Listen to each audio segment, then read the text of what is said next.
ভীষণ আপনাদের সঙ্গে জুড়ে যেতে বেড়াতে যেতে আমার ভালোই লাগবে। এইবারটা হয়তো হবে না, কাজকর্মের একটু ব্যস্ততা আছে, কিন্তু যখনই সুযোগ পাবো তখন যাব। আপনারা সবাই খুব সাবধানে বেড়াবেন, ভালোভাবে থাকবেন, সুন্দর করে ঘুরবেন। গান করব? ঠিক আছে ঠিক আছে, একটা গান করবো। খুব ভালো লাগছে আপনাদের দেখে, আপনারা সব দূরে দূরে বেড়াতে যাবেন, চমৎকার আনন্দ হবে নিশ্চয়ই। আপনারা কি সকলেই ইজিপ্ট, ইউরোপ এসব যাচ্ছে? একটু বোনটা নামাও না। অনেক ঘোরা হয়ে গেছে। আরে আমি তো ছবি তুলছি, তোমার বোনটা তো চলে আসছে। আমি বলে তুললাম।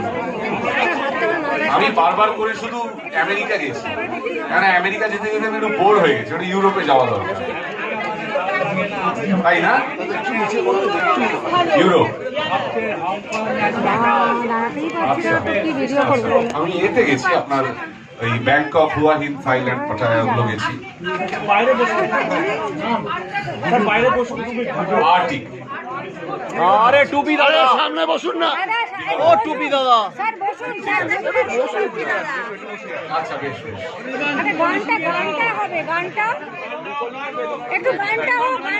আচ্ছা যদি একটু গান হবে আমি অনির্বাণদাকে একটু রিকোয়েস্ট করবো আমাদের একটু ডায়াসে চলে আসা। হ্যাঁ আসছি আসছি আসছি। যদিও এটা বলা যেতে পারে একটা ঘরোয়া পরিবেশই হয়ে গেছে। আজকে কোনো কনসার্ট নেই, কোনো সিকিউরিটি নেই, অনির্বাণদা আজকে এখানে রয়েছে, জনসমুদ্রের মধ্যে আজকে রয়েছে।